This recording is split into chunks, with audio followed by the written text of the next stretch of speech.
The living room was dimly lit by the soft glow of Liam's tablet, which rested on the coffee table. Ethan sat on the edge of the couch, his arms crossed tightly as he listened.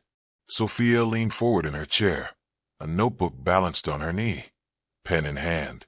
Liam sat cross-legged on the floor, his expression a mix of apprehension and focus as he scanned the encrypted logs on his device. Harris stood by the window, his silhouette outlined by the faint light from outside. His presence was heavy, commanding attention as he began to speak. DARC doesn't operate like a traditional agency, Harris started, his tone measured and deliberate, decentralized, much like the systems they exploit. It's what makes them nearly invisible. They use OIS as their public-facing front to maintain legitimacy, while they embed themselves into critical operations, blockchain networks, energy infrastructures, private companies like yours. Ethan's jaw tightened. They're parasites, he muttered, feeding off systems that were meant to break from governmental manipulation like this. Harris inclined his head slightly. Accurate. They rely on infiltration and pressure points. Marcus wasn't unique. He was a pawn. They use private vulnerabilities to exploit weak people. And once they're in, they dismantle security from the inside. Liam looked up from his tablet. I've seen it, he said. Their surveillance isn't just external. It's layered, cross-referenced. They don't just watch. They're able to predict their target's movements. Harris nodded. Exactly. They build profiles, simulate behaviors, and anticipate movements. The fact that you've noticed their presence at all means you're ahead of the curve, and it also means they've underestimated you. That won't last. Sophia deftly moved her pen as she took notes, her mind racing. So what's the plan? She asked, looking between Ethan and Harris. We can't stay here, and DARC isn't going to stop. Ethan glanced at her, then at Liam. We exploit the gap, he said. Liam's found a window in their surveillance, 3 to 4 hours, where their systems recalibrate. That's our chance to move. To where? Sophia pressed. Ethan reached into his jacket pocket and pulled out the sealed envelope he'd received earlier. He unfolded the instructions and laid them on the table. The other company that wanted to support my work sent this. It's a rendezvous point, far enough outside the city that DARC's immediate reach isn't a factor. We use Liam's window to get out, meet them, and figure out our next steps from there. Sophia studied the map, included in the envelope. It's remote. That's good. DARC won't be able to track us easily.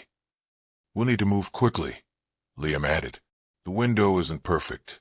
If I can extend the override, I will, but we'll need to be packed and ready to go the second it starts. Sophia nodded, determination hardening her expression. Lisa called me on the way home. She has the drive I gave her, and she's been decrypting it. If she's found anything else, we'll need it before we leave. Harris shifted slightly, his posture still casual, but his tone serious. Be careful who you trust, he warned. DARC has a way of finding weak links. If she's clean, great, but if they've compromised her. They haven't, Sophia cut him off firmly. I trust her. She's been working in this field longer than I have. She knows how to cover her tracks. Ethan stood, pacing as he processed everything. All right, Liam, you finished the override. Sophia, get the drive and anything Lisa has found, and I'll start packing. But Harris, if you're going to help, I need to know what you're not telling us. Harris smirked faintly, but didn't flinch under Ethan's scrutiny. What I've told you is enough for now. Anything more puts you at greater risk than you already are. Ethan narrowed his eyes, but didn't press further. Instead, he turned to Sophia. We don't have time to second-guess anyone. Whatever Lisa has figured out, bring it back. We move as soon as Liam gives the all-clear. Sophia stood, grabbing her bag. I'll head out now. We'll make it. She kissed Ethan's cheek briefly before heading toward the door. Liam watched her go, then turned back to his tablet, his fingers moving with renewed urgency as he worked through the logs. We only get one shot at this, Ethan said, his voice low but resolute. Let's make it count. The room fell silent again, save for the faint tapping of Liam's keys, the weight of their collective resolve heavier than ever. Sophia pulled into the same unmarked garage in the lower district, the walls lined with heavy-duty security panels and surveillance-jamming tech. The city hummed beyond the thick steel doors, but inside it was quiet. Safe. She stepped out of her car and knocked twice on the back entrance.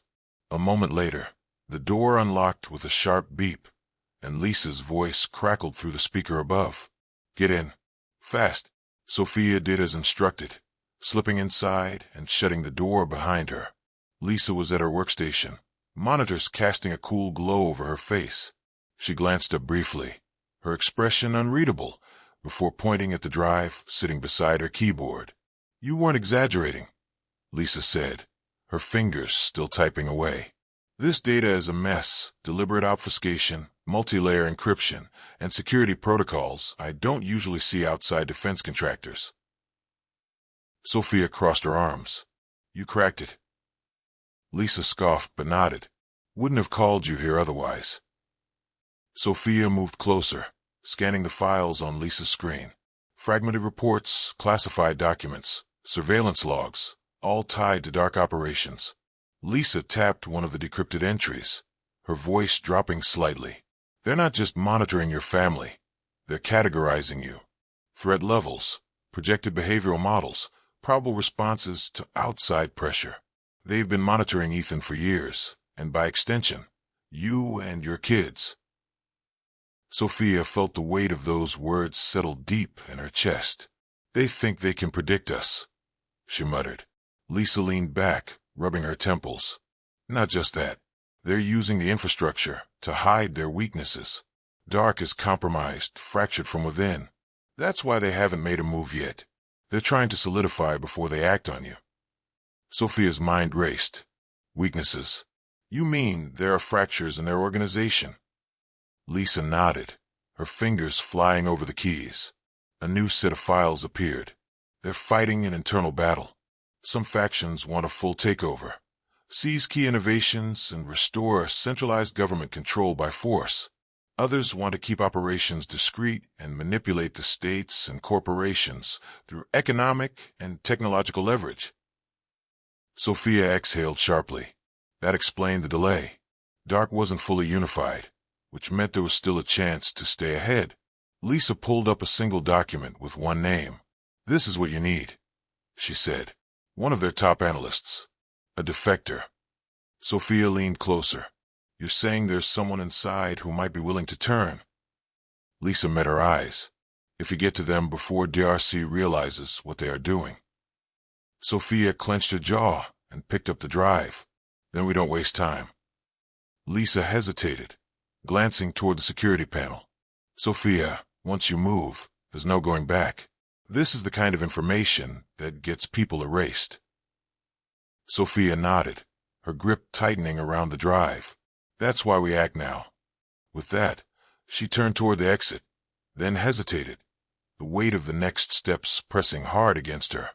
She turned back towards Lisa, concern in her eyes. "Please be safe," she said. "I appreciate what you've done. I don't want you to get hurt because of all this."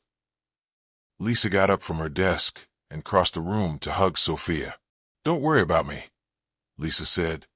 "Just get your family someplace safe, if there is such a place. Their reach is vast." With renewed purpose, Sophia left.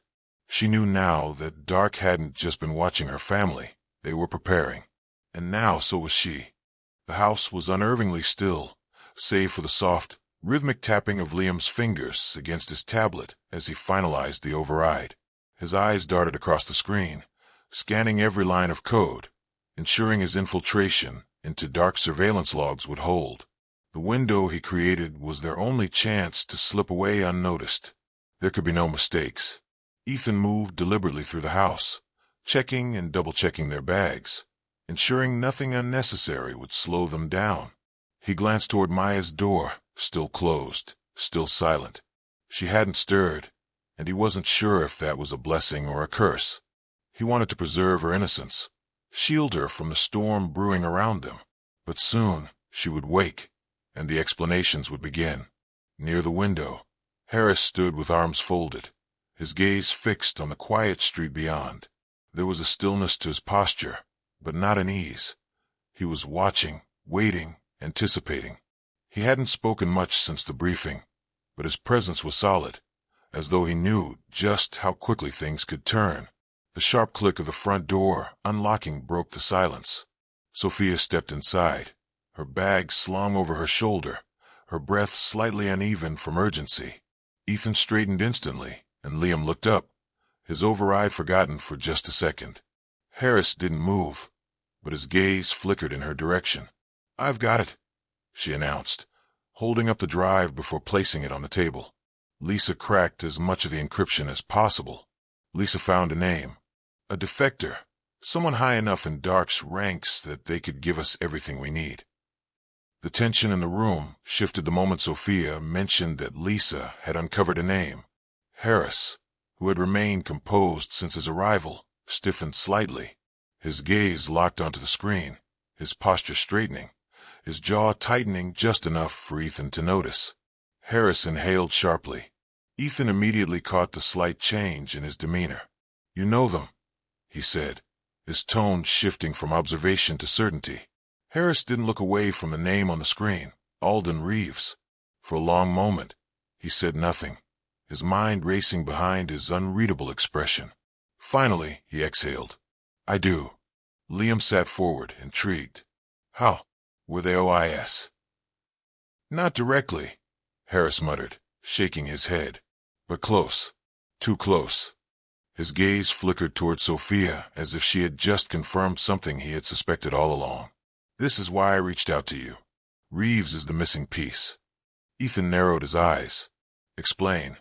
Harris took a measured breath, as though considering how much he wanted to reveal. "Back when I was with OIS, Alden was working deep inside DARC, strategic intelligence, data manipulation, covert acquisitions. They weren't just a number cruncher. They built the predictive surveillance system Liam cracked."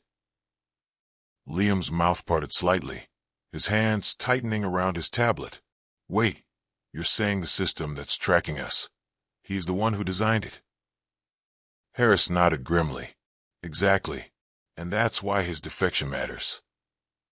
Sophia leaned in, her voice edged with urgency. "If Reeves turns, what does that mean for DARC?" "It means their entire intelligence framework collapses," Harris said. "Everything they've built, their algorithms, behavioral simulations, predictive models, all fall apart if Reeves hands over the source data." Ethan absorbed that, his mind shifting gears. "That makes him their biggest liability." Harris nodded. "Which means he's in danger." Sophia tightened her grip on the tablet.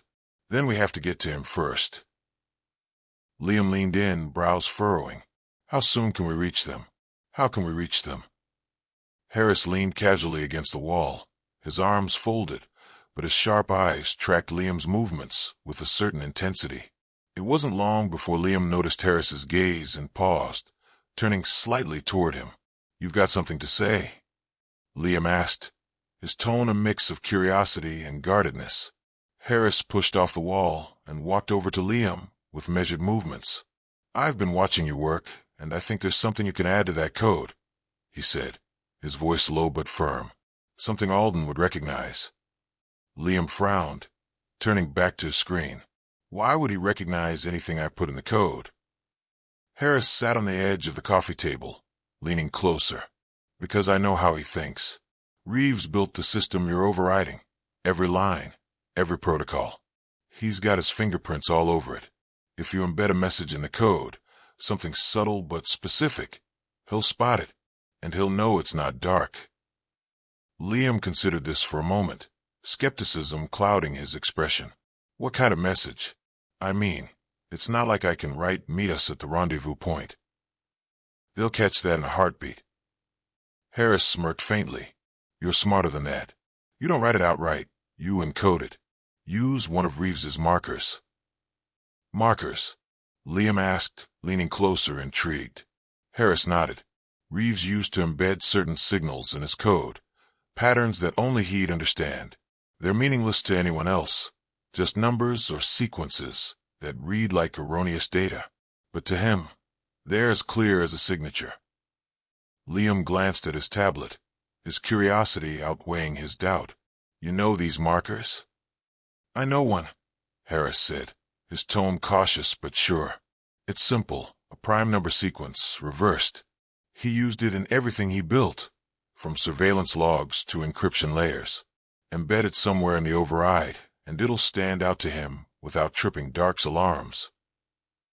Liam's fingers hovered above the screen, then moved decisively, pulling up the override's code framework. All right, show me. Harris leaned closer, pointing at a specific line in the code. Here, you've got a loop where you're cycling through recalibration commands. Add the sequence there. It'll look like an error correction to anyone else. Liam nodded, working quickly. As he typed, Harris added, keep it subtle. He'll recognize it without needing instructions. When Liam finished, he leaned back to examine his work. It's in. But how do we know he'll even see it? What if it gets buried in the system? He'll see it, Harris replied firmly. Trust me, Reeves isn't just good, he's paranoid. If he's monitoring the systems, he'll catch anything that doesn't belong. And this doesn't belong. Liam studied Harris for a moment, then nodded slowly. Okay, if he's out there, let's hope this works. Harris smiled faintly, standing. It will. Ethan turned toward Liam, nodding. Are we set? Liam glanced at his tablet, then back at Ethan. Almost. 10 minutes, tops. Sophia exhaled, shaking off the tension from her meeting. Then we make every second count. And with that, the family prepared for the next move, their first true step toward escape, toward survival, toward the answers they needed before time ran out. Sophia and Ethan moved together down the hallway, their footsteps careful as they approached Maya's room. Ethan placed his hand lightly on the doorknob, pausing for a moment as he glanced at Sophia. She'll be scared, he said softly, his voice edged with guilt. This isn't how it's supposed to be. Sophia touched his arm gently, her gaze steady. We'll keep her safe, she said. She's stronger than you think. Ethan nodded, then slowly turned the knob, pushing the door open with deliberate quiet. Maya's small figure was curled under her blanket, her chest rising and falling in a peaceful rhythm. The dim light from the hall cast soft shadows across her room, illuminating the stack of books and toys carefully arranged by her bedside. Sophia stepped in first, kneeling beside Maya's bed. She reached out, brushing a lock of hair from Maya's face. Sweetheart, she said softly, her voice barely louder than a whisper. It's time to get up. Maya stirred slightly, her face scrunching in a sleepy protest. Mom, she mumbled, her voice drowsy. What's wrong? Ethan moved to the other side of the bed, crouching down to touch her shoulder. We're going on an adventure, he said, his tone light but purposeful. Just for a little while. We need to leave the house and go somewhere new. Maya blinked slowly, her small hands gripping the edge of the blanket. Why? She asked, her voice carrying the uncertainty of a child sensing something she couldn't yet understand. Sophia leaned in, her smile warm despite the heaviness in her chest. Because it's important, she said, her hand resting gently on Maya's. But don't worry, we're all going together. You'll be safe. Maya sat up slightly, rubbing her eyes as the confusion lingered. Is it like a trip? She asked tentatively. Ethan exchanged a glance with Sophia, then nodded. Something like that, he said. We've packed a few things already, so we just need you to grab your favorite toy and blanket. Maya hesitated, her gaze flickering between her parents. Will we come back? Sophia's heart squeezed as she answered, her voice soft but firm. Maybe later, sweetheart. But for now, we need to focus on where we're going. Maya nodded slowly, her small hands reaching for the worn stuffed bunny on her nightstand and the blanket folded beside her pillow. Ethan helped her climb out of bed, her feet slipping into her tiny sneakers as Sophia packed the last of her things into a small backpack. As they headed back down the hallway toward the living room, Maya stayed close to Ethan, her bunny clutched tightly in her arms. She looked up at him as they entered the room, her curiosity overcoming her lingering sleepiness. Liam's coming too, right? she asked. "He's already getting ready," Ethan said, his smile faint but genuine. "He's making sure everything goes smoothly." Maya nodded, her grip on her bunny tightening as she adjusted to the strange new rhythm of the night. She didn't understand everything that was happening, but the warmth of her parents' voices and the steadiness of their presence kept her calm. For now it was enough.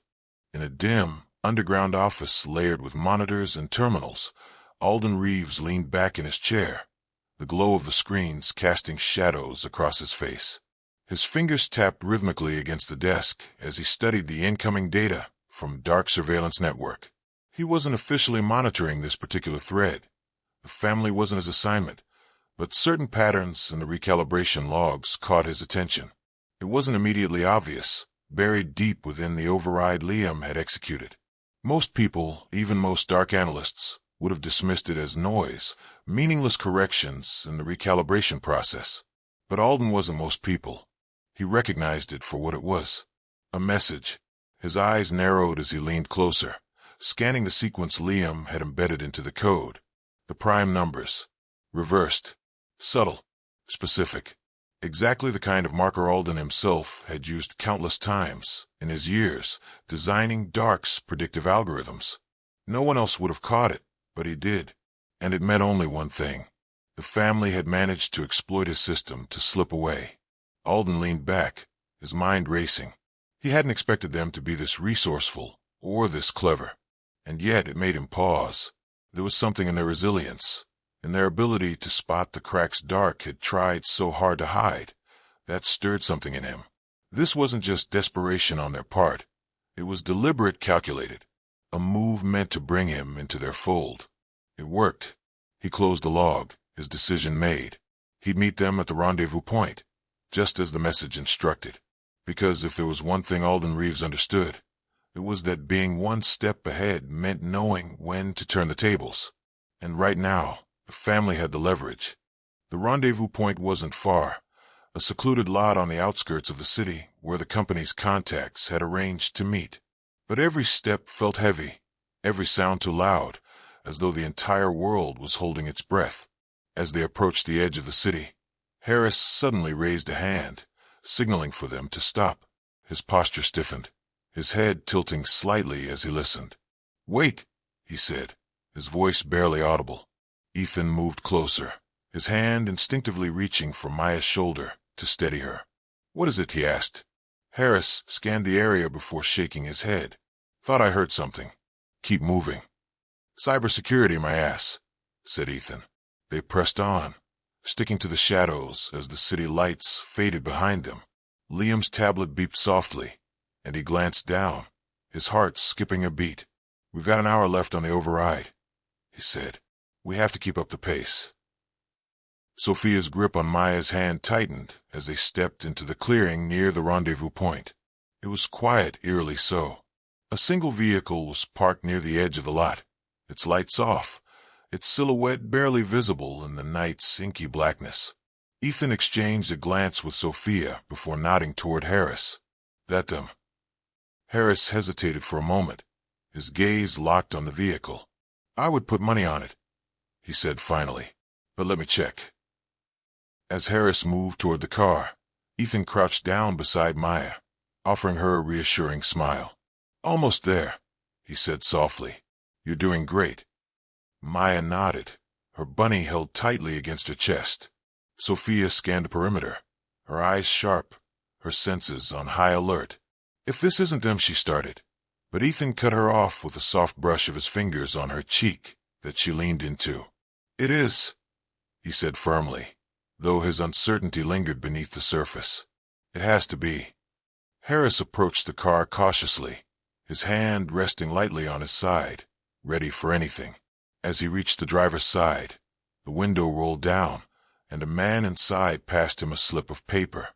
Harris studied it for a moment before nodding and waving the family over. Ethan exhaled, his shoulders relaxing just slightly as they hurried toward the car. The doors opened, and the family piled inside, the driver a quiet, unassuming figure, offering a single word of reassurance: safe.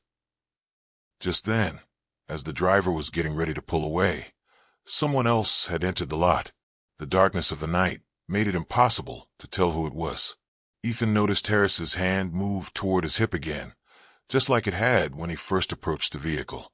The shadowy figure approached them. Harris visibly relaxed. "It is Alden," he said, and Alden Reeves got into the car. As the car pulled away, leaving the city behind, Ethan glanced out the window, his mind racing. They had made it out. For now, they were safe. But the road ahead was still uncertain, and the shadows of DARC loomed larger than ever. Meanwhile, at DARC's central monitoring facility, an analyst stared blankly at a darkened surveillance feed. "Sir," she said nervously, turning toward her superior, "we've lost them." The man frowned, approaching her station. "Impossible. The predictive framework." "Compromised," she interrupted. "They exploited a recalibration gap. We didn't even see it coming." The supervisor's jaw clenched, his eyes narrowing. "They're gone." She nodded hesitantly. "And there's something else. It's subtle, buried in the override code. A sequence, prime numbers, reversed." The supervisor froze, his posture stiffening. "Reeves," he muttered under his breath, realization dawning. "What do we do?" the analyst asked, her voice barely above a whisper. "Reeves is already moving," he said. "Find him. Now." But it was too late.